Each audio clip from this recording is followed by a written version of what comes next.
Bom, é um prazer te ter aqui conosco, professor, e como, claro, o seu Lattes, né, pode ser consultado na página do evento, na foto do professor, tá? Está lá linkado ao Lattes dele. Então, uma breve apresentação do professor Ricardo. O professor Ricardo Fabrino é doutor em comunicação social pela UFMG e professor associado do Departamento de Ciência Política da Universidade Federal de Minas Gerais. Integra o comitê gestor do Instituto Nacional de Ciência e Tecnologia em Democracia Digital e é pesquisador do MARGE, Grupo de Pesquisa em Democracia e Justiça. Pesquisador visitante em diversas universidades estrangeiras, nos Estados Unidos e na Austrália. Seus interesses se voltam para a teoria democrática, conflitos sociais e comunicação e política. Só mais uma coisinha, ele é o presidente do comitê permanente de IA da UFMG. Com a palavra, professor Ricardo. Bom dia a todos. Então, peço desculpas pelos slides não terem funcionado aqui na articulação entre os vários computadores, mas para a transmissão não funcionou, a gente ia usar a projeção local. Então, eu vou falar oralmente, como nos velhos tempos. Eu queria começar de novo agradecendo a professora Reinilde pelo convite, pela organização e pelo esforço, que precisa ser um esforço integrado, interinstitucional, de várias áreas, para a discussão sobre o impacto de IA. Mencionei na abertura, eu acho que a Faculdade de Letras tem um papel absolutamente central para essa discussão, tendo em vista suas implicações, inclusive sobre educação básica, que é um tema frequentemente mencionado. E se a gente puder dizer, desde a primeira apresentação da comissão, que foi feita ainda em maio de 2024, a primeira pergunta que a gente teve pelo YouTube foi de uma professora de ensino médio, no caso, perguntando quanto a universidade faria cursos e capacitações, processos de discussão mais amplos vinculados à rede de educação. Eu acho que esse é um papel social da instituição em tempos em que os processos de ensino, aprendizado e produção de conhecimento passam por profundas transformações, por modificações bastante profundas. Eu organizei a minha fala sobre a construção de uma política de IA no ensino superior, né, em torno de algumas temáticas chave. Talvez começar com uma discussão muito ampla sobre o que é IA. E aí, sem buscar essa definição, acho que está muitas tentativas de definição. A discussão famosa, se se trata de inteligência, se trata de artificial, que no Brasil ficou famosa pela fala do Nicoleles, uma discussão mais antiga sobre as definições de IA. E eu, que venho das humanas, trabalho com IA como um emprego de algoritmos para a realização de um conjunto de atividades que emulam dimensões da inteligência humana. Dimensões essas que envolvem aprendizado, solução de problemas, que envolvem a possibilidade de tomada de decisões, que envolvem a possibilidade de expressão de algo que seja reconhecido como afeto e como emoção também. E isso, de alguma forma, atravessando e estruturando um conjunto de imaginários sociotécnicos. Impressionante como é que IA, sobretudo pós-2022, se torna uma palavra de uso corrente, embora uma tradição de pesquisa pelo menos data dos anos 50, se torna algo de uso corrente, inclusive para renomear um conjunto de práticas, processos que vinham acontecendo, e de alguma forma se torna um pouco esse fetiche do contemporâneo, do progresso, da possibilidade de transformação, como algo que de alguma forma afeta o conjunto de processos. No campo da política, da gestão pública, eu gosto de pensar muito como é que na gestão pública contemporânea todos os ministérios, secretarias, não falam de outra coisa, a não ser a implementação de modelos de IA. Né? Inclusive para práticas que já vinham em curso, que já vinham fazendo digitalização do processo de governança e práticas. Né? Mas como é que, nesse sentido, você tem um imaginário sociotécnico profundamente atravessado por uma fetichização da inteligência artificial que, de algum modo, remodela um conjunto de processos. Mas é inegável que esse processo, na história de pesquisa sobre inteligência artificial, a gente tem atravessado um desenvolvimento recente e gigantesco. A gente volta lá aos estudos dos anos 50, uma famosa conferência de Dartmouth em 1956, aos invernos que atravessam os anos 70 e os anos 90, com o declínio da pesquisa sobre inteligência artificial. É inegável que a partir dos anos 2000, dos anos 2010, com um processo mais amplo de datificação e de produção de dados o tempo todo, sobre tudo, como é que a gente consegue alimentar modelos com mais complexidade, de alguma forma alimentar modelos conexionistas que vão se desdobrar, se desenvolver nas redes neurais, no deep learning, nos modelos amplos de linguagem, de alguma forma vão ser popularizados a partir da inteligência artificial generativa que ganha esse boom social e esse tratamento mais amplo no contemporâneo. Quando a gente pega um conjunto de gráficos e algumas das tentativas históricas de pensar como é que IA poderia chegar ao threshold, né, aos padrões de realização de atividade humana, algumas coisas sempre foram norte. Reconhecimento de escrita, reconhecimento de discurso, reconhecimento de imagem, compreensão de leitura e compreensão de linguagem de uma forma mais ampla. E é impressionante como é que os anos 2000, sobretudo de 2010 em diante, você tem esse desenvolvimento muito significativo atingindo marcas muito estruturais. Mas quando a gente pensa em IA no contemporâneo, e tendo em vista esses disclaimers iniciais, o processo de pensar a IA tem a ver muito mais com uma algoritmização da sociedade, de forma uma algoritmização essa que deixa marcas sobre diversos campos da atividade humana. Então, a saúde é muito impressionante a quantidade de eventos que a gente tem participado na medicina, na enfermagem, para a discussão de uso de IA para diagnósticos, para prevenção, para previsão de pandemias e de epidemias, para atividades muito centrais para definições de vida e morte contemporânea, como definições de quem tem prioridade numa fila de transplante de órgãos, por exemplo, ou quem tem prioridade em leitos de tratamento intensivo, nos casos que são famosos, na agropecuária, para gestão de rebanhos, gestão de solos, manejo de culturas diversas. Né? No campo da justiça, um caso bastante controverso, por exemplo, para supostamente calcular de forma mais objetiva a possibilidade de que determinados sujeitos venham a reincidir na criminalidade, mas com a adoção de determinados sistemas feitos por cortes estaduais, no caso dos Estados Unidos, no campo da segurança, com a profusão das tecnologias de reconhecimento facial, policiamento preditivo, também bastante controverso pelas implicações sociais que tem. No campo das artes, e aí já aproveito para convidar as pessoas para o próximo evento da Comissão de Inteligência Artificial, que vai acontecer no dia 26 de novembro, no âmbito das atividades complementares para o turno noturno da UFMG, uma discussão fundamentalmente sobre criatividade e arte, né? Com professores da música, professores da belas artes, com essa discussão, mas com uma série de questões que também atravessam o campo das letras, se eu puder dizer assim, sobre autoria, criatividade, construção e que vem atravessando muitas discussões. Né? Eu sempre achei curioso, por exemplo, nos últimos editais do Prêmio Jabuti, a previsão de que não pode ser utilizado IA, né? A partir até, inclusive, daquela discussão da capa do Frankenstein, que foi gerada ali. Mas como é que estamos nos deparando com esse cenário de discutir onde reside a criatividade? Né? E o que é o criativo? Ou como, o professor Ronaldo coloca bem, como que a gente cria atravessado por ecologias híbridas de relações, que são atravessadas por essas relações seres humanos e máquinas. Né? Como é que esses processos, como é que a gente lida com esses processos que atravessam processos básicos da sociedade, como a própria dimensão da criatividade. E aí, obviamente, o campo da educação e da gestão. A gente se insere nessa discussão no campo da educação, que todos estamos preocupados em compreender como que quais são eu gosto de pensar em impactos unidirecionais, mas como é que a gente lida efetivamente com a reestruturação de processos por meio dos quais produzimos conhecimento e circulamos conhecimento em processos de ensino e aprendizagem. Acho que essa é uma grande questão contemporânea, né? E aí a gente vai falar sobre ela, que as universidades de alguma forma têm pensado, mas também o campo da gestão.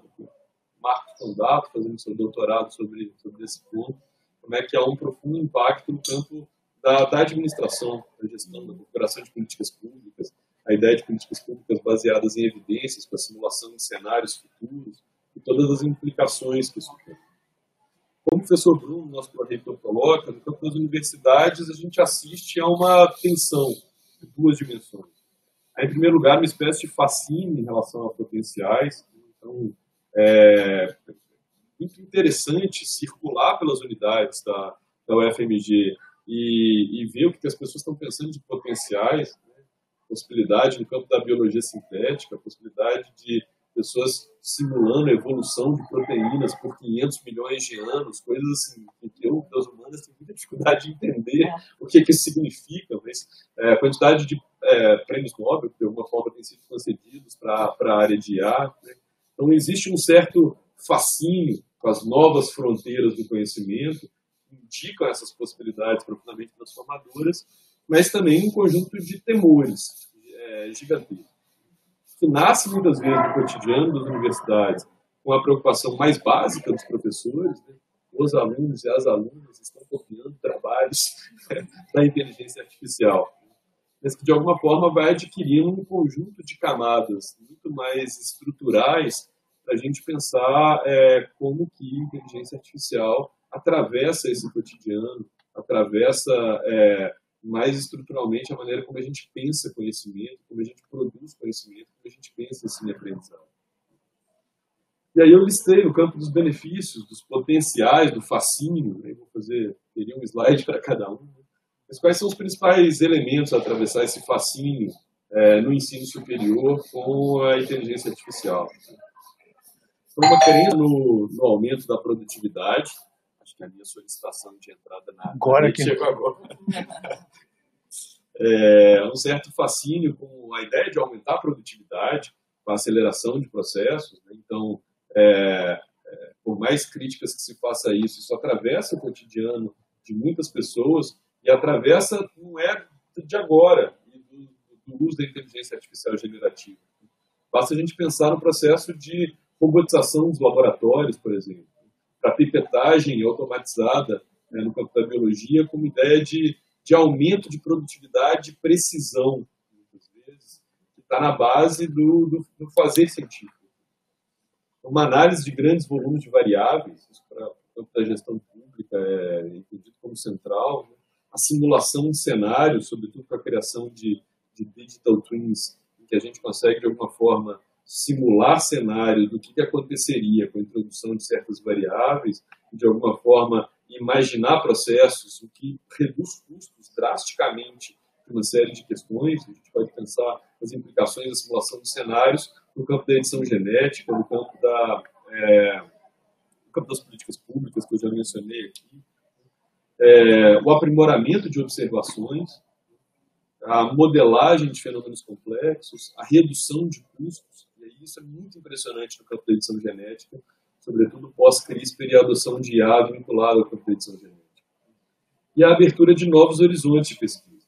Para além de fazer em tese mais rápido e com mais eficiência processos que a gente está acostumado a fazer, uma série de áreas indicando possibilidades de fazer coisas que eram impensáveis em outros momentos. Como é que isso abre horizontes de pesquisa, abre possibilidades de entender e de imaginar questões e problemas de pesquisa antes inimagináveis. Vejo muita gente no campo da própria letras trabalhando nesse sentido. A professora Adriana Pagano, aqui no campo da linguística, trabalhando muito especificamente, puxando discussões, possibilidades de pensar a pesquisa em direções talvez inimagináveis em outros contextos. Mas se existe esse conjunto de potenciais, de um fascínio em torno da IA, né, é claro que existe um conjunto gigantesco de temores e riscos que são pensados também. Riscos esses que, como eu mencionei, geralmente a discussão começa nas universidades com os temores sobre o que significa integridade acadêmica e plágio contemporâneo. O que significa... E uma discussão sobre integridade acadêmica que muda muito de área para área. Isso, para mim, fica muito claro também, como na atuação da Comissão de Inteligência Artificial. Aquilo que viola compreensões básicas de integridade acadêmica no campo da biologia é muito diferente daquilo que viola a integridade acadêmica no campo da computação e no campo das letras e no campo da ciência política. o lugar onde depositamos uma expectativa de autoria, de criatividade, que é um conceito social que muda ao longo do tempo. O professor Marco Antônio Alves, do Direito, faz essa discussão desde a tese de doutorado dele com muita propriedade, né? É algo que varia enormemente entre áreas do conhecimento. Mas essa é uma discussão muito central nas universidades. Sempre que a gente é chamado, em nome da Comissão de Inteligência Artificial, para falar, tem uma entrevista para o Estadão essa semana. As pessoas querem falar sobre plágio, sobre isso. E a gente tentando mapear um conjunto, inclusive, de temores que é mais amplo. O primeiro trabalho da comissão, em 2023, liderado pelo professor Virgílio Almeida, a gente se propôs a analisar o que outras instituições produziam à época de documentos, de políticas, de diretrizes fundamentais na área de IA. E, embora a preocupação das universidades comece com a discussão de integridade, o que a gente descobre, na época você não tinha nada no Brasil, havia muitos já documentos em outras universidades do exterior, e a preocupação fundamental era com o segundo ponto, que era sobre proteção de dados. Muito mais do que com plágio de integridade, era sobre como é que a gente protege dados sensíveis, como é que a gente protege dados inéditos, como é que a gente protege as próprias pesquisas que estão sendo produzidas.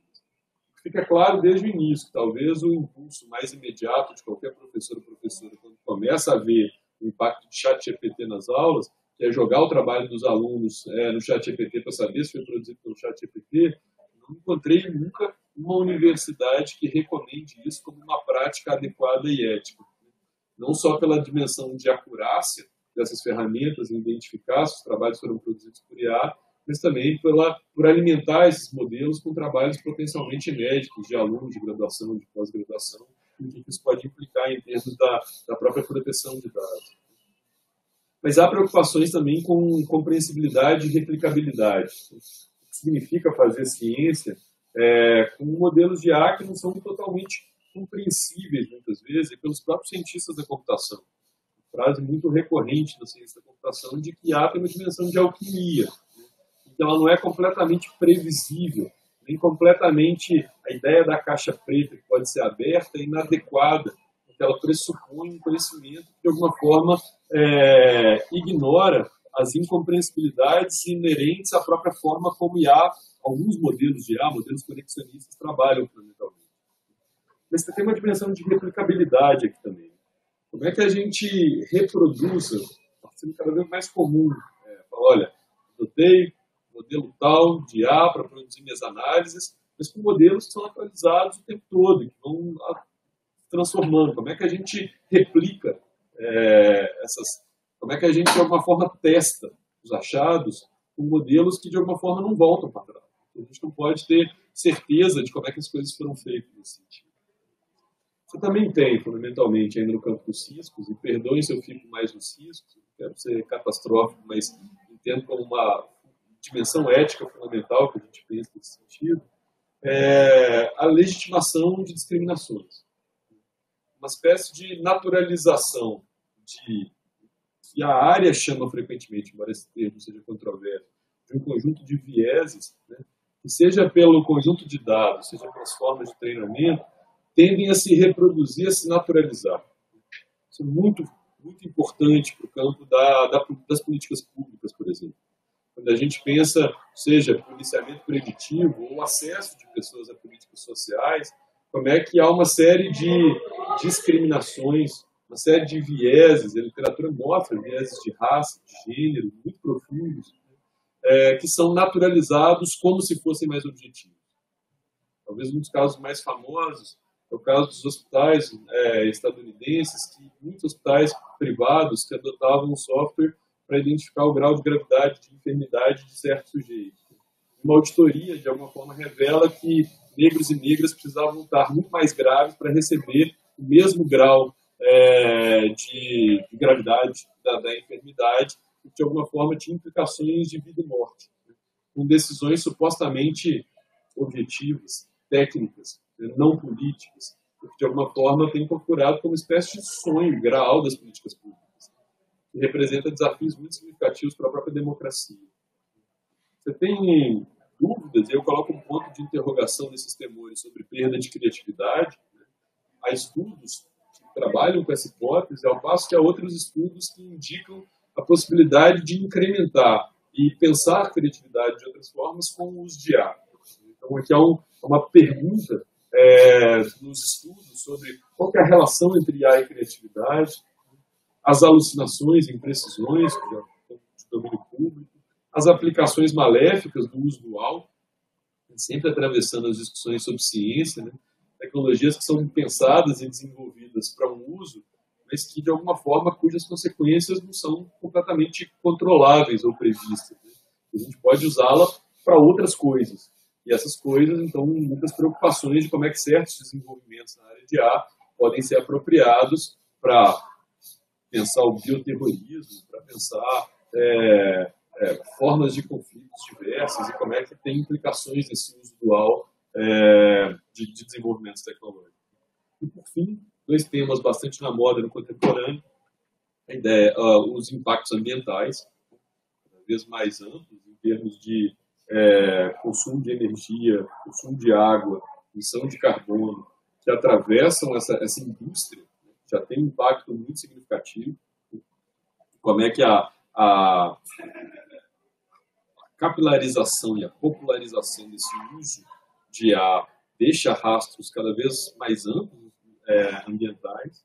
E, por fim, um temor vinculado à soberania e à área de inovação. Também, absolutamente na pauta do contemporâneo, o que isso significa. E aí, gostei da menção que foi feita ao trabalho da professora Sandra. Uma das grandes preocupações é linguística. O que esses modelos fazem com a língua e o que esses modelos fazem com determinadas línguas específicas ou formas de linguagem e outras que não as mais utilizadas para treinar modelos. E aí as implicações com línguas de povos indígenas, as implicações com marcadores culturais diversos, com a própria vastidão lexical e formas de estruturação morfológica, com a criatividade no uso da língua, uma série de implicações que, obviamente, estão no centro e que têm implicações para pensar soberania, para pensar língua de uma forma mais ampla, para pensar capacidade de sobrevivência cultural, de controle sobre dados, para além das dimensões linguísticas aqui também. É nesse sentido, então, e perdão minha extensão, que quando a gente vai pensar as universidades, esse conjunto de fascínios, de temores, tem um conjunto amplo de questões. E, para tanto, se eu pensei em inteligência artificial como uso de sistemas algorítmicos para emular dimensões da inteligência humana, podemos pensar, e aqui eu tenho trabalhado juntamente com o professor Virgílio Almeida da computação e o professor Fernando Filgueiras, também da ciência política, com a ideia de que algoritmos funcionam como instituições que, de alguma forma, estruturam contextos nos quais interagimos. Algoritmos funcionam como conjuntos de regras, formais e informais, codificadas em linguagem, que participam dos processos por meio dos quais distribuímos sentidos e recursos. E é nessa distribuição de sentidos e recursos de que instituições algorítmicas trabalham, que essas instituições afetam outras instituições. E afetam como outras instituições em ecologias complexas. E é nesse contexto que a gente pode pensar os impactos institucionais que o uso generalizado de sistemas algorítmicos tem tido para outras instituições chamadas universidades. Universidades essas em que eu gosto de pensar pelo menos 4 consequências dessa ecologia complexa em que instituições algorítmicas interagem com a instituição universitária. Em primeiro lugar, há uma mudança das regras e das normas do cotidiano da pesquisa e do ensino. Quais são os padrões considerados válidos para produzir conhecimento, para produzir ensino e para pensar trabalhos no cotidiano? Tem um conjunto de expectativas, de regras, de procedimentos, inclusive de dimensões básicas daquilo que sempre foi entendido como integridade e como ética, que estão sendo revistos e repensados. E que atravessa essa maneira como coletivamente, como o professor Ronaldo coloca muito bem, desculpa ficar citando, mas gostei muito de uma apresentação sua que eu assisti, como é que coletivamente o nosso cotidiano se vê atravessado por esses artefatos sociotécnicos que de alguma forma alteram não de um determinismo tecnológico, mas atravessam os processos por meio dos quais nós alteramos regras e procedimentos básicos. Para a gente pensar isso, basta a gente olhar para o que editores de periódicos científicos têm falado. Como é que aumentou exponencialmente o volume de submissões. Ou como é que tem lidado com as regras entendidas, como é que pareceristas têm agido em relação a essas submissões. Ou como os próprios trabalhos têm lidado e têm sido lidos muitas vezes por IA. Então, você tem um balançar de regras e normas no cotidiano da pesquisa em si. Ou a forma como professores têm lidado com IA no ensino, para pensar a avaliação. Em segundo lugar, e esse é o ponto que eu gosto mais de pesquisar e de pensar, é o de temporalidades. Há uma dimensão dessa interação institucional de sistemas algorítmicos com a instituição universidade que afeta as temporalidades da pesquisa e do ensino. E com implicações tanto para o que se entende como produtividade, com as expectativas em termos do tempo da produção acadêmica. Mencionei esse caso da simulação de 500... Eu nunca consegui esquecer esse caso, que para mim de 500 milhões de anos de evolução de uma proteína, para sintetizar determinadas proteínas. Então, o que isso significa em termos da temporalidade da pesquisa e da possibilidade de uma aceleração da pesquisa, isso tem consequências muito profundas para a maneira como a gente pensa a produção do conhecimento. E o que a gente entende por padrões epistêmicos básicos de produção do conhecimento.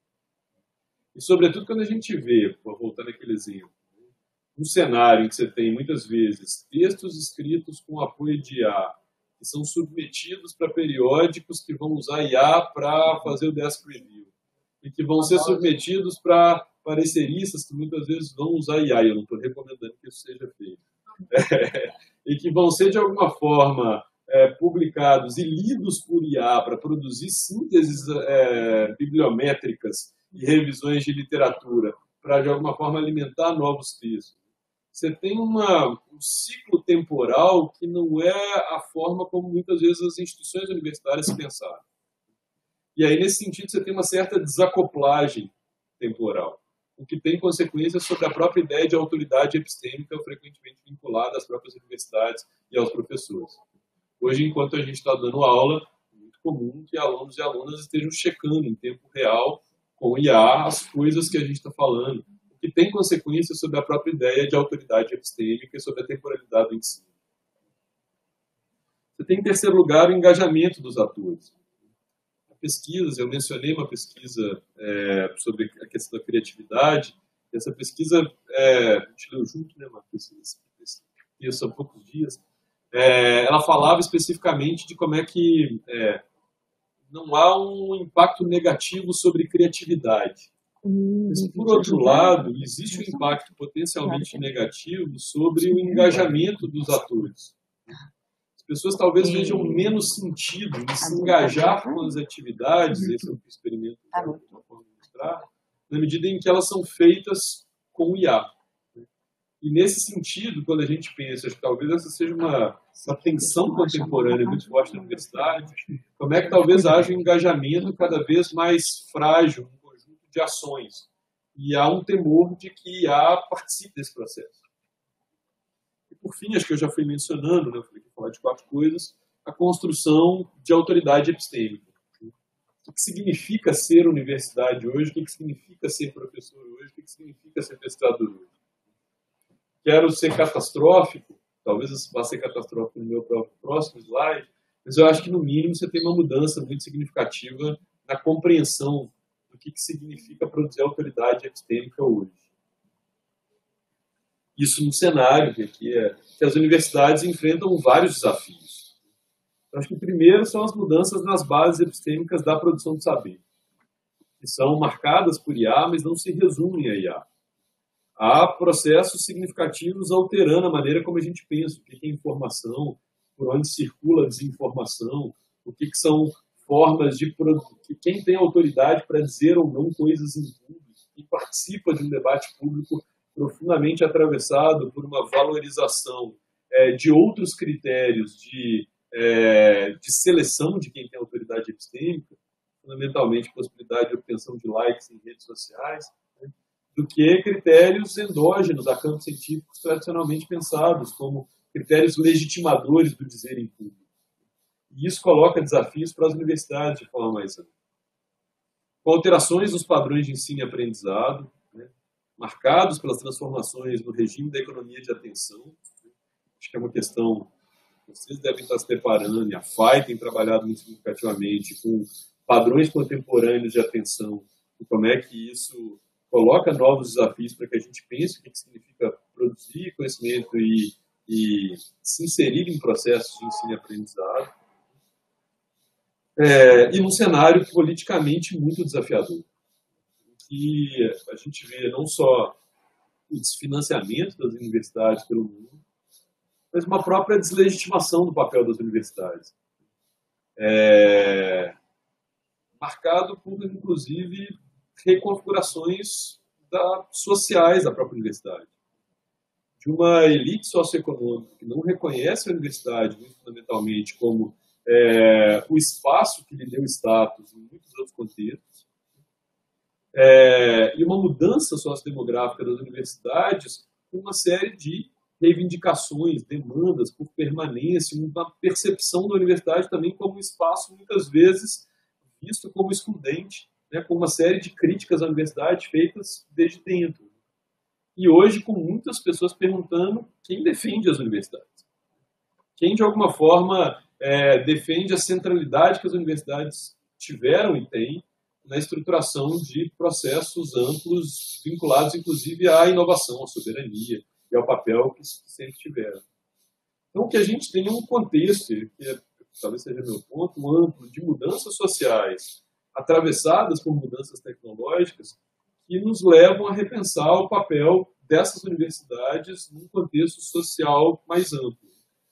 Em que a gente precisa, então começa a caminhar, talvez por expectativa de Reinildes, que espero estar dentro do tempo, né, em que a gente começa a caminhar para como é que a gente lida com esse cenário.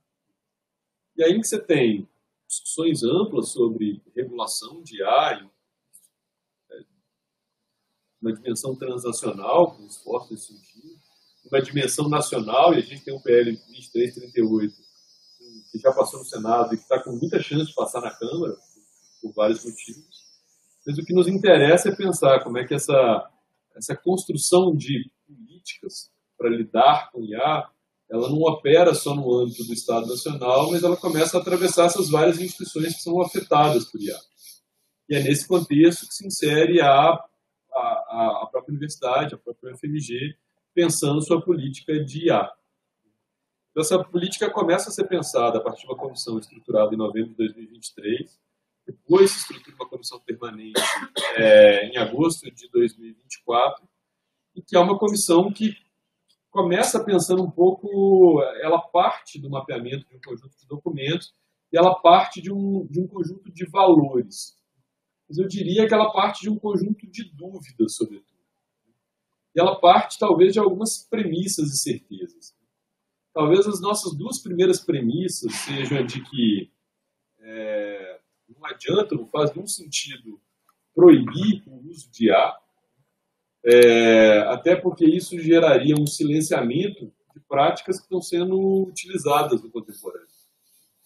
E de práticas e esse silenciamento talvez seja o pior cenário possível. O cenário em que todo mundo finge que não está usando. E que esse fingimento não nos permite discutir como usar de forma ética e responsável, o que não significa entender IA como uma ferramenta que a gente usa ao bel prazer, que eu já falei que a gente entende como instituição que afeta o contexto dos quais a gente age. Mas como é que o discurso proibitivo ele é muito maléfico no sentido de gerar um silenciamento, e no sentido de não gerar um tratamento público da questão. Uma possibilidade de discussão coletiva dessa questão. O segundo ponto do qual a gente parte, eu gosto sempre de dizer isso, é que essa comissão de IA não tem nenhuma pretensão de ser uma instância de julgamentos. De julgar, inclusive, casos específicos de desvio ético, o que acontece. Até porque a gente entende que a universidade tem instituições para fazer. Ela tem o comitê de ética e ela tem os colegiados a quem cabe esse tipo de discussão. A gente entende também, a gente tem dúvidas e discussões nesse sentido, é bom dizer, dos riscos e desafios de pensar, embora a comunidade esteja pedindo isso, de pensar regras e proibições muito claras.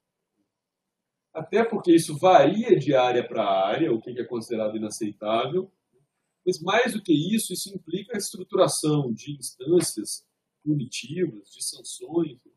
A gente pensa a comissão de A, e pode ser que a universidade queira fazer isso, mas a gente pensa a comissão de A como uma instância de construção política, uma reflexão pública sobre os impactos de A, sobre ensino, pesquisa, extensão e administração.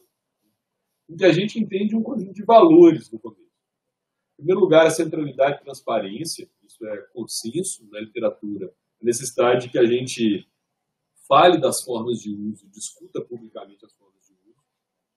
O que cai entre nós, só para também fazer uma autocrítica, vai se tornando cada vez mais difícil na medida em que A vai sendo embutida no seu WhatsApp ou nas formas mais cotidianas de uso.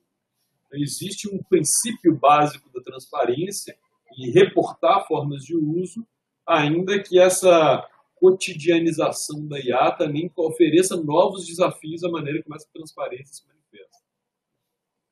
Você tem uma recomendação muito geral, de que em vez da proibição no ensino, é a incorporação da discussão em sala de aula e nas emendas. Isso é um consenso de várias instituições pelo mundo. Então, professores e professoras discutirem como é que é o uso adequado de IA nessa disciplina. Como é que vocês pensam em IA? Quais podem ser as implicações do uso de IA? Como é que a gente lida coletivamente com esse cenário? Inclusive pensa futuros possíveis dessa produção de pesquisa. A proteção de dados, né, como um elemento, um valor absolutamente central. A possibilidade de repensar avaliações, e aí há várias sugestões em muitas direções. Tem crescido muito o número de professores e professoras que têm incorporado IA nas avaliações. Olha, pergunte ao ChatGPT isso. Agora avalie criticamente essa resposta. Sempre uma professora de Brasília, a professora Rosana Bulosa, ela falou, olha, eu peço para eles perguntarem para o ChatGPT no primeiro dia de aula sobre o que é a minha disciplina. Depois eu dou a disciplina o tempo todo, e aí no final eu peço para eles buscarem aquela pergunta original e tentarem avaliar criticamente aquela resposta com base nas coisas que a gente discutiu ao longo do semestre. Isso é um pouco a avaliação final dela. Mas você também tem professores e professoras, eu posso citar o professor Wagner Meira, que talvez seja uma das maiores referências da nossa computação. Ele fala, olha, na computação, os nossos propósitos, entendendo, eu voltei à prova a lápis e com o celular dentro do saquinho plástico. É a frase do professor Wagner Meira. Ele fala, olha, para os nossos propósitos, eu entendo que isso é o adequado em vários contextos. Mas o que me parece central é que a gente pense esse cenário de avaliação e, inclusive, discuta com alunas e alunos. A atenção ao monitoramento e as consequências de uso, com a ideia fundamental da gente, por exemplo, pensar o valor fundamental de justiça e os impactos que pode ter na naturalização de injustiças, as variações entre áreas, o que também já falei, né, como é que na biologia, por exemplo, a produção de imagem para artigo científico que é considerado o elemento, a ponte que não se pode cruzar. O que é diferente da música, por exemplo, quando se pensa a própria composição. O que é diferente, talvez, do uso que seja mais disseminado e visto como não problemático pelos nossos colegas todos, que tem sido o uso para tradução. Tradução, quase que todas as áreas, não vejo problema. E aqui que coloca questões muito fundamentais para vocês que estão lidando, inclusive, com a criação inerente à tradução e a dimensão política da tradução há tantas décadas, pesquisando, formando tradutores e tradutoras, para além das questões de mercado de trabalho, mas como é que vocês já lidam, inclusive antes do boom da IA, com a automatização de tradução e com as suas implicações, como é que isso é um ponto de reflexão há tanto tempo. E para os colegas assim, de outras áreas, tradução é de boa, se eu puder usar isso, que demanda que a gente tenha mais pessoas dessa área fazendo essa discussão junto com os colegas, para que pensem essas implicações também. E o último ponto, que é o controle humano, que também eu coloco um ponto de interrogação. Se existe um consenso, é que seres humanos permanecem como responsáveis pelos seus produtos. Mas há várias dúvidas hoje sobre a nossa capacidade de controlar o uso da IA, e eu gostaria de dar 2 exemplos. O primeiro é como é que várias pessoas têm, de alguma forma, terceirizado para a IA exatamente aquilo que elas não sabem fazer. Então, é muito comum, sei lá, na ciência política, terceirizar, por exemplo, a parte de estatística dos trabalhos. É exatamente aquilo que, muitas vezes, o pós-graduando não sabe fazer, e ele terceiriza, o que torna o controle particularmente difícil e complicado. Nesse sentido, embora o controle humano, eu falei que ia dar 2 exemplos, lembrei do segundo exemplo. Teve o caso de um periódico em que houve uma submissão de um texto em que os editores, por alguma razão, indicaram que tinha sido escrito por IA. Naquele periódico, eles não aceitariam esse escrito. O autor falou, olha, eu não usei, eu passei meu trabalho para um revisor humano. E o revisor humano usou IA para auxiliar na revisão que foi feita desse artigo desse autor que faz essa submissão periódica. Como é que isso, de alguma forma, evidencia essas várias camadas que tornam o processo de controle particularmente complexo no contemporâneo, inclusive diante da contratação de seres humanos para fazer um serviço muito usual no trabalho acadêmico. Então, se a gente parte desses pontos, desses valores, dessas questões, a gente desenvolve, e eu paro por aqui, um conjunto de ações que compõe a comissão de IA da UFMG hoje. Em primeiro lugar, a gente fez um plano de desenvolvimento institucional, inclusive para pensar no longo prazo o que pode ser a atuação dessa comissão e pensar, inclusive, a possibilidade, a necessidade de que a gente consiga, como instituição, investir na necessária discussão sobre inteligência artificial. Seria do nosso intuito, embora isso não seja possível, apoiar eventos como esse, embora a gente ainda opere com zero reais de recursos reunidos. Então, parabenizar a professora Reynildes, que organiza esse evento, sem o apoio, sem a possibilidade de recursos. Mas nós entendemos que é necessário que a gente encare isso como uma discussão permanente em várias áreas. Em segundo lugar, a gente realizou isso é uma ideia processual, uma escuta da comunidade do UFMG, liderada pela professora Patrícia Nascimento. E aí tem um relatório, aqui tinha no meu slide um QR Code para baixar o relatório, mas ele está na página de IA da UFMG, www.ufmg.br/IA.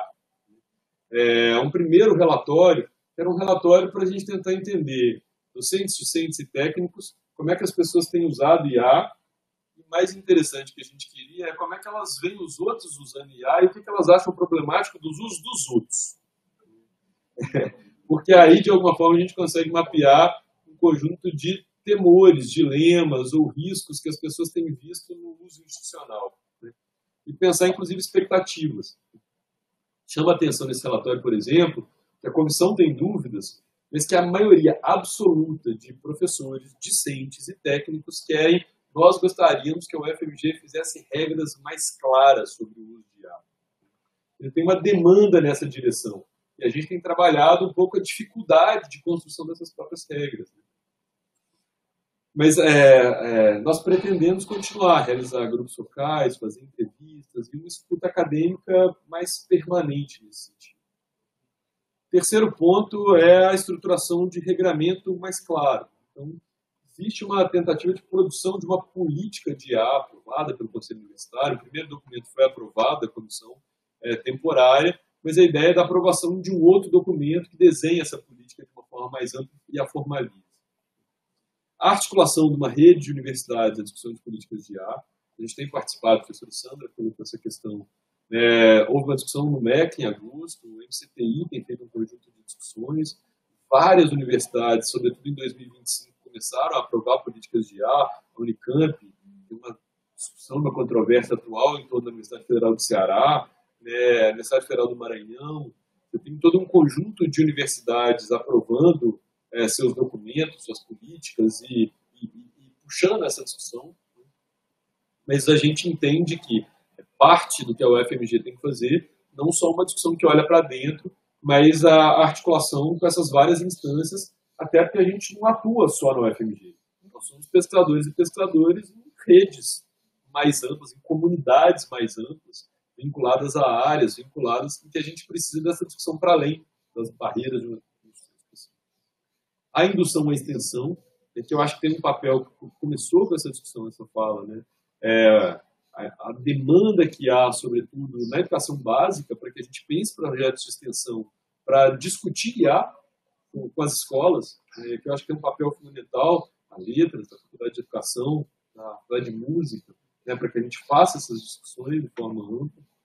A indução e articulação de pesquisas, e, por fim, existe uma demanda por várias palavras que são usadas aqui, né, algumas delas eu nem gosto muito, mas formação, capacitação, treinamento, gosto de pensar, talvez, essa discussão processual coletiva de como é que a gente lida com esse cenário de IA. Existe uma discussão para fazer isso junto a técnicos, junto a docentes, porque o que a gente nota, e eu me insiro aqui, é que está, como presidente da Comissão de Inteligência Artificial da UFMG, é que há uma espécie de sentimento coletivo de estar perdido.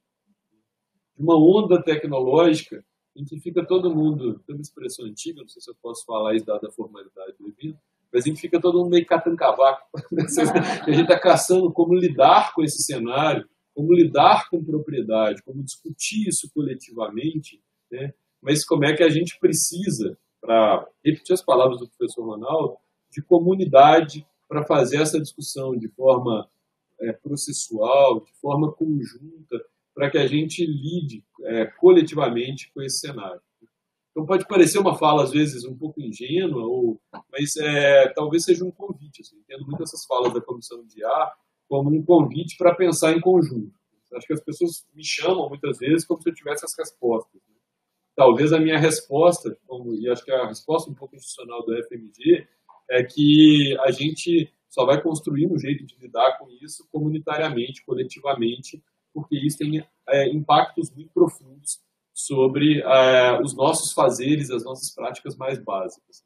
Então, eu tento enquadrar essas falas muito mais como um pedido de formação de comunidade para essa discussão do que como alguém que detém as respostas institucionais completas e adequadas sobre esse cenário. Bom, fico por aqui, me coloco à disposição para questões e agradeço novamente a oportunidade de participar desse evento, cuja programação tem tantas discussões que são muito centrais aos interesses dessa comissão. Parabenizo novamente, agradeço o convite. Muito obrigado. Muito obrigada. E aí, abro para o debate, algumas perguntas.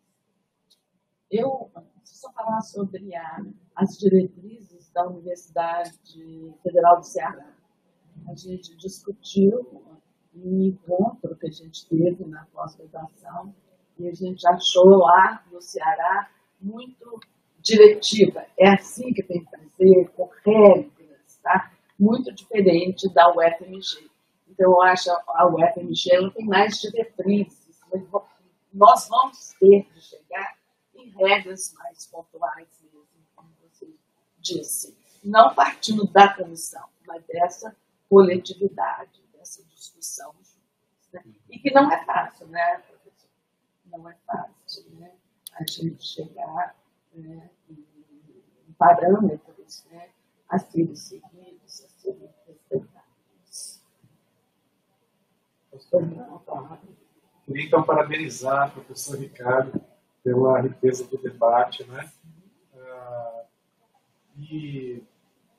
E todo mundo que é professor se depara com questões e de algum modo está pensando nisso, né? Nesse âmbito. E eu tenho lido algumas coisas e visto, né? Eu queria achar que um professor de uma Universidade Federal do Nordeste já tem discutido e ele comenta, né, sobre uma prática que eu achei muito interessante, que e ressoa com o que você disse. Nós usamos, nossos alunos usam, mas no âmbito da academia temos receios de falar sobre isso, porque ainda a academia ela tende a se demorar ou ser um pouco mais tradicional, sabemos, em muitos desses aspectos. Incluindo uma diferença geracional, né? Que muitos dos nossos alunos usam certas ferramentas que a gente vai, enquanto professor, levar muito tempo para saber até que elas existem, já eram produtivas, etc. Até a gente começar a discutir como quer. Mas a ideia que ele colocou foi o seguinte, talvez uma prática interessante seja retomar a ideia da ciência como transparência, como transparente. Então, uma prática sugerida por ele foi, talvez, né, e eu até pensei em colocar isso em discussão para os meus orientandos, partir do pressuposto de que usamos, de algum modo, num projeto de iniciação científica, num projeto de trabalho de conclusão de curso, ao final, como a gente assina aquela responsabilidade ética, né, temos como utilizamos IA.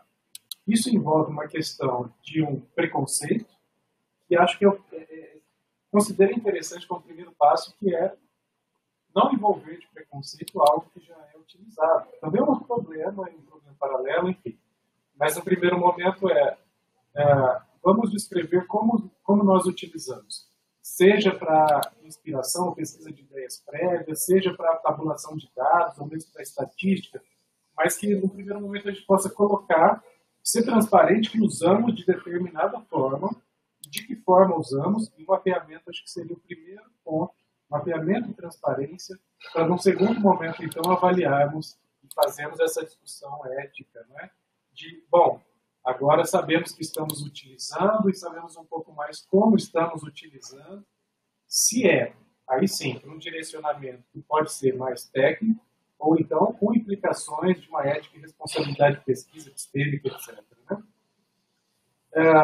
E aí eu tenho tentado fazer isso com os alunos. Coloca uma última sessão, como você usou a IA. Isso não vai ser julgado, pelo menos não por mim enquanto avaliador. Né? E isso ainda não pode ir para uma circulação, por exemplo, uma revista, dizendo como você usou a IA, sendo que algumas revistas ainda têm parâmetros diferentes. Mas nesse momento, assim, vamos ser transparentes, sem ter implicações sobre valoração, mas no sentido de mapeamento no primeiro momento, né? De transparência científica. Era essa a proposição. Eu posso interagir? Claro. Obrigado, agradeço novamente. Agradeço aqui junto. Mas só para voltar num ponto e frisar, assim, essa é uma prática altamente recomendável, inclusive e sobretudo para, por exemplo, periódicos. Né? Então não precisa falar assim, não deve colocar a recomendação geral, é que você tem que fazer uma declaração de como que a foi usada. Num contexto em que algumas discussões vão sendo colocadas. Eu já participei de processos diversos. Eu já participei de uma banca, por exemplo, em que a maneira como a pessoa foi super transparente. E a maneira como ela tinha usado IA, a própria banca falou assim, olha, dá para ser isso é inadequado, e aí vale a pena reformular, refazer ou reconfigurar isso nesse cenário em que, inclusive, a gente testa fronteiras de quais são as formas entendidas como adequadas. Mas a recomendação geral, e esse é um consenso absoluto, é sobre transparência no sentido de reportar como foi utilizado, para que foi usado, de que forma foi usado, inclusive com detalhamentos de qual modelo foi utilizado, qual foi o prompt utilizado para fazer as perguntas, etc, etc. Então, essa prática que você está adotando em sala de aula é a prática mais recomendável. Né? Vamos discutir abertamente como são esses usos e, a partir dos usos, a gente, inclusive, discute quais são as implicações e a sua eventual inadequação, né? Enquanto construímos a clareza do que é entendido como aceitável e de quais são as fronteiras não cruzáveis. Né? E, nesse sentido, para além da sala de aula e para além dessas conversas, se você puder dar essa recomendação aos alunos e às alunas, vai submeter um texto, houve algum uso de IA, é necessário e eticamente recomendável essa plena transparência das formas de uso contemporâneo. Então, isso e com um conjunto crescente de periódicos, inclusive sensíveis a essas formas de uso. Eu gosto de pensar, eu tenho um enquadramento que é assim, eu gosto de pensar que aquilo que é passível de ser feito com apoio de IA é aquilo que seria passível de ser feito com o apoio de outras pessoas. Mas eu não estou totalmente tranquilo com essa definição, não. Então, eu só manifestando, colocando isso aqui como professor. Então, acho que aquilo que você tem vergonha de narrar, que você usou, escrevi tudo com IA, você não consideraria falar que outra pessoa escreveu completamente o seu texto. E isso ajuda, de alguma forma, a estabelecer filtros e meandros daquilo que a gente poderia ter apoio para fazer dessa prática específica. Mas, só para... É muito importante esse transparente. Agradeço, Ricardo. Só para complementar. Não, tudo bem, né? Justamente, embora, né, muitas revistas contemplem, eu tenho medo sobre os avaliadores dessas revistas que ainda têm preconceitos, né? Então, acho que essa é uma prática a ser trabalhada pelos próprios também avaliadores, embora na plataforma a gente veja que a revista, né, solicite, né? Interessante. Obrigado. Não, eu só queria perguntar, você falou que participou de uma banca e a doutoranda foi super transparente, e aí como que a banca resolveu no final? Que ela usou bastante pelo que isso já tem um bom tempo, inclusive, né? E é nesses momentos iniciais. E aí o que tinha sido feito eram sínteses amplas e expressivas de capítulos que tinham sido escritos por IA e revisados pela candidata.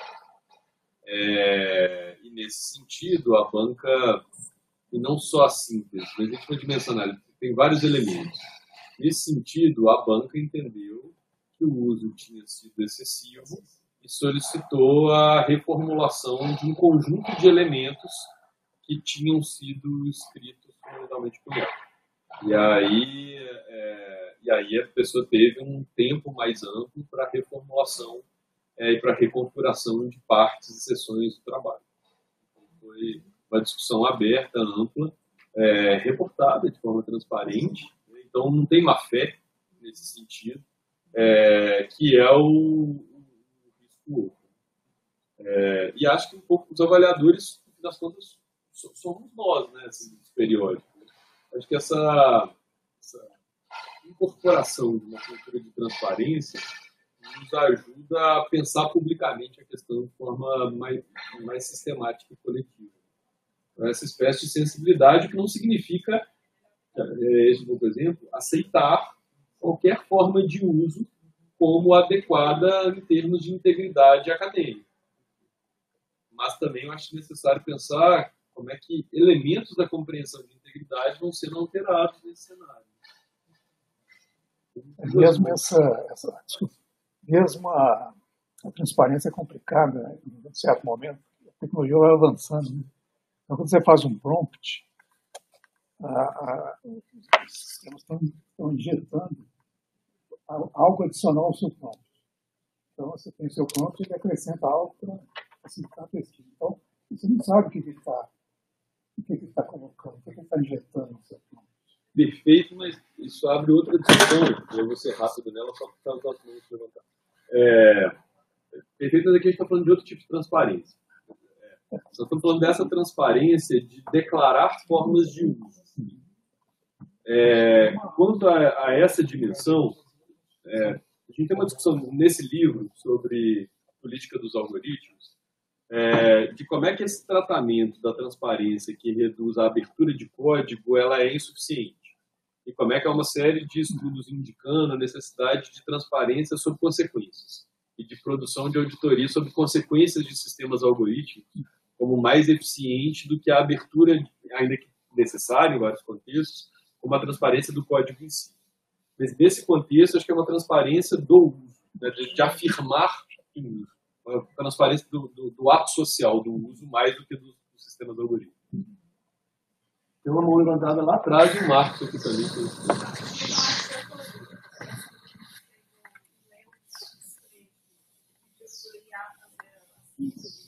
A gente fica aqui ensinando na escrita acadêmica, com os alunos como que cita, o que é plágio. Isso, para mim, essa discussão de IA, eu acho que está colada na minha cabeça com isso também. Com essa dificuldade que a gente tem de explicar o que é plágio e não é. E aí eu fiquei pensando, eu submeti um artigo agora, e aí eu estou aqui tendo um pouco fiz errado. Eu falei que eu não usei IA. E o que eu fiz? Eu pedi, eu estava com dúvida de como citar, e aí eu não achava a resposta rápida, assim, manual. Aí eu pedi para o ChatGPT para me dar a resposta e ele deu uma resposta errada. E depois eu fui pesquisar e era a resposta errada. E eu entendi que eu não usei o ChatGPT porque eu não usei a resposta que ele me deu. Eu peguei aquele mundo, eu pesquisei várias coisas no ChatGPT e fiz a versão lá da situação que eu achei que era mais adequada. E a revista pedia para marcar o que se eu tinha usado ou não o IA, e eu tinha usado só, né, eu usei na consulta para referência, e eu marquei que eu não usei porque eu não tinha usado a resposta que o ChatGPT me deu. Então, assim, é difícil mesmo. O que é isso? Que autoria que é essa? Quando eu consulto a minha autoria, se eu uso tudo? Sabe? É confuso. É muito confuso. Eu estou de plena curva. De novo, aí posso posicionar com relação ao caso, mas de novo eu queria recomendar muito fortemente os trabalhos do professor Marco Antônio Alves, da Faculdade de Direito, que discute historicamente esse conceito de autoria. Que discute por que enfim, isso aí é interesses filosóficos também, já que é o doutorado da filosofia, que ele continua trabalhando, inclusive com o IA. Então, ele trabalha um pouco com essas discussões. No evento que a gente fez dia 11 de setembro, ele fez uma apresentação sobre o conceito de autoria e os impactos de inteligência artificial. E aí eu entendo o seu dilema perfeitamente. Assim. Você fez uma consulta de algo que está embutido no cotidiano, mas que é descartado. E se você for excessivamente preciosista, de algum modo aquela consulta, mesmo que equivocada, pode atravessar os lugares que você busca, onde você busca informação, e mencionar isso pode ser útil. Por outro lado, num contexto de uma busca rápida, de uma informação não utilizada, equivocada, para mim não me parece nenhum problema ético não mencionar esse tipo de uso. Eu acho que, só para... Não sei se eu tranquilizo. Essa questão é que eu acho que ele está pedindo. Eu não sei, a revista não sabe que tipo de coisa que está perguntando, o que exatamente ela quer saber, sabe? Eu acho que existem formas mais incisivas de utilização. Tem gente utilizando, por exemplo, para fazer grandes varreduras para avaliar, pensando em casos concretos, 3.000 podcasts e produzir categorias analíticas de análise de conteúdo para fazer análise de grandes volumes de dados. Tem gente utilizando para efetivamente lidar com a classificação de material e produzir avaliação crítica dos materiais produzidos. Tem gente utilizando como revisor. Então, muita gente, tem em várias áreas, tem, antes de submeter ao periódico, submetido seus textos a modelos de AI e pedido: atue como revisor 2. Por favor, faça as críticas. Então, me parece que há, já de forma muito estrutural, muitos usos que estão sendo feitos e que têm consequências muito profundas e que necessitam, sem dúvida alguma, de declaração, de explicitação de forma muito mais eloquente. Tem claras coisas que estão nessa zona mais cinzenta, né? Então, quando eu comecei, fiz uma pergunta, testei, foi, não foi, porque eu acho que, assim, interesse na discussão, colocar isso, inclusive reportar a informação equivocada, para o bem da ciência, é claro que é bom, mas pessoalmente, que eu nem sou presidente da comissão de mas não considero nenhum desvio ético esse não reportar de um caso tão pontual em que você nem utilizou a informação da derivada. Só para dizer, me colocar claramente, me colocar a cadeira à parte. Marcos, Gustavo e Fábio, cada um. Ou não?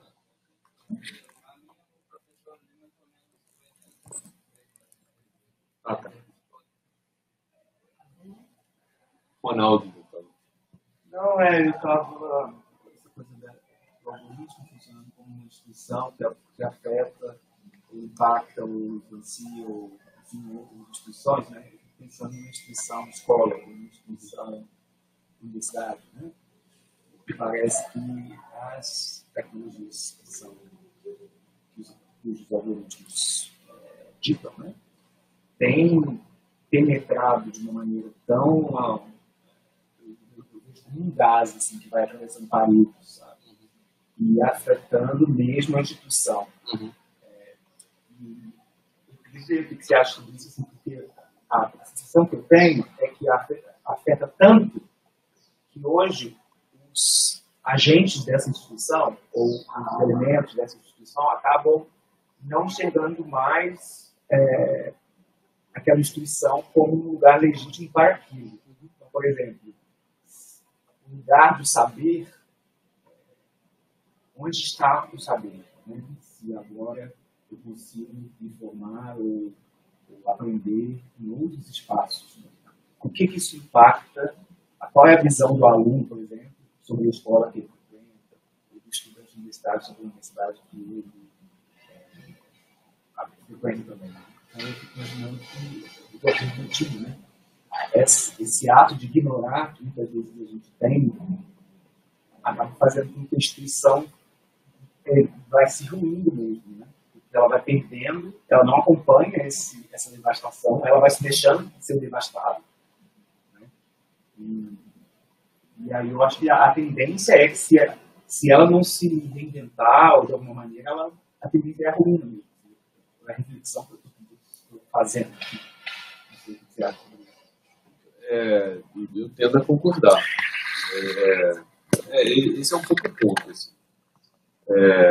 Entender algoritmos como instituições é um pouco esse gás que atravessa a parede, que são as regras, que são os padrões, que são as práticas.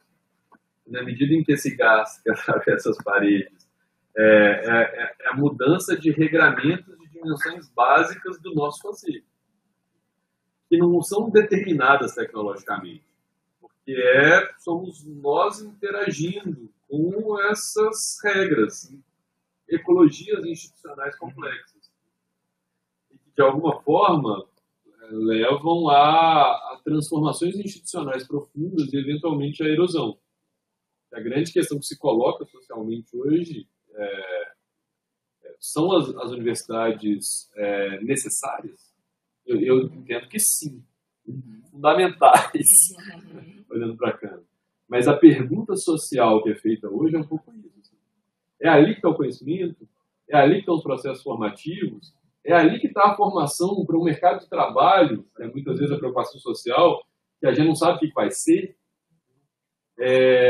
Ela dá conta de lidar, e para mim esse é o ponto de pesquisa que me interessa. Ela dá conta de lidar com a temporalidade dessas mudanças temporais, esse gás que atravessa, ele muda o tempo dessa instituição que opera com outro tempo. E aí, como é que isso coloca questões muito fundamentais para a gente pensar? E aí, o que eu acho que esse cenário coloca é que talvez essa inércia, talvez essa tampar o sol com a peneira, talvez fechar os olhos para esses impactos é o que leva à erosão. De alguma forma, lidar com esse contexto é o que a sociedade demanda de nós hoje. Inclusive para provarmos, argumentarmos como é que a universidade pode seguir relevante para a inovação, para a pesquisa, para aprendizado, para a soberania nacional, o que, na minha leitura, requer, nesse contexto, inclusive, essa reflexão crítica sobre a nuvem, sobre qual é a palavra que você usou? Sobre a nuvem, não foi a gás. Bom, então a gente vai ter a mão.